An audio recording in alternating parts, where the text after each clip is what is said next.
اچھی سہیلی۔ آج میں کافی بور ہو رہی تھی کیونکہ آج میری اچھی سہیلی اسکول نہیں آئی تھی۔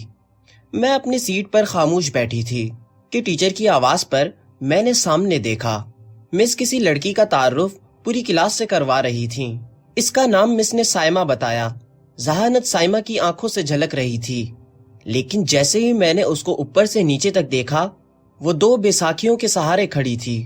پہلے تو مجھے بہت افسوس ہوا، لیکن جب مس نے اس کو میرے ساتھ بیٹھنے کو کہا تو یہ افسوس غصے میں بدل گیا، کیونکہ یہ میری سہیلی کی جگہ تھی اور سائمہ کے یہاں بیٹھنے سے میری سہیلی کو مجھ سے دور بیٹھنا پڑتا۔ اس نے مجھے مسکرا کر دیکھا تو میں کوشش کے باوجود مسکرا نہ سکی۔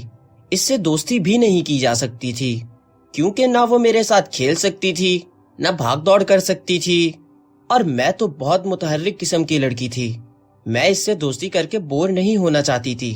دوسرے دن میری سہیلی اسکول آئی تو اسے پیچھے بیٹھنا پڑا۔ میری سہیلی اور باقی کلاس فیلو نے یہ منصوبہ بنایا کہ اس کو تنگ کریں گے کہ یہ خود اسکول چھوڑ کر چلی جائے۔ اس منصوبے کو عملی جامہ پہنانے کے لیے لڑکیوں نے اسے تنگ کرنا شروع کر دیا۔ چلتے چلتے دھکا دے دیتی، سائمہ گر پڑتی، کبھی برابر سے گزرتے اس پر سیاہی گرا دیتی۔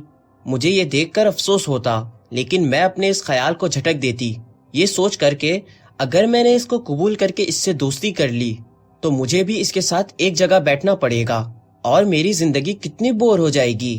سائمہ لنچ بریک میں اکیلی بیٹھی ہوتی، کوئی اس کے پاس نہ جاتا۔ ایک دن سائمہ کوریڈور سے آہستہ آہستہ بیساکھی کے سہارے جا رہی تھی کہ دو لڑکیاں بھاگتی ہوئی اس کے برابر سے گزریں اور دھکا دے دیا۔ میں پیچھے ہی آ رہی تھی۔ سائمہ ایک دم لڑکھڑا گئی اور گرنے ہی والی تھی کہ میں نے جلدی سے اسے تھام لیا۔ اس کی آنکھوں میں آنسو صاف نظر آ رہے تھے۔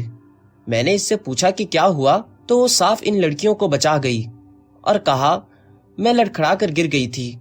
مجھے پتہ نہیں کیوں ان لڑکیوں پر اس وقت بہت غصہ آیا۔ میں اس دن سائمہ کے ساتھ ہی رہی۔ دوسرے دن تو حد ہی ہو گئی۔ لنچ بریک میں جب سب گراؤنڈ میں کھیل رہے تھے، میرا گزر کلاس کے باہر سے ہوا تو میں نے دیکھا سائمہ کلاس میں بیٹھی رو رہی ہے۔ میں اس کے پاس گئی تو اس نے کہا لڑکیوں نے اس کی بیساکھی چھپا دی ہے، میں بیساکھیوں کے بغیر کہیں نہیں جا سکتی۔ یہ کہہ کر وہ رونے لگی۔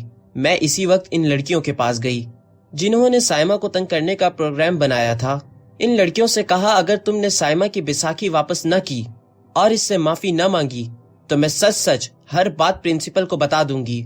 میری یہ دھمکی کام کر گئی اور ان لڑکیوں نے خود بیساکھی سائمہ کو واپس کی اور اس سے معافی بھی مانگی اور آئندہ تنگ نہ کرنے کا بھی وعدہ کیا۔ آج میری سب سے بہترین دوست سائمہ ہے۔ وہ پڑھنے میں بہت اچھی ہے، وہ پڑھائی میں میری مدد کرتی ہے اور میں عام معاملات میں اس کا ساتھ دیتی ہوں۔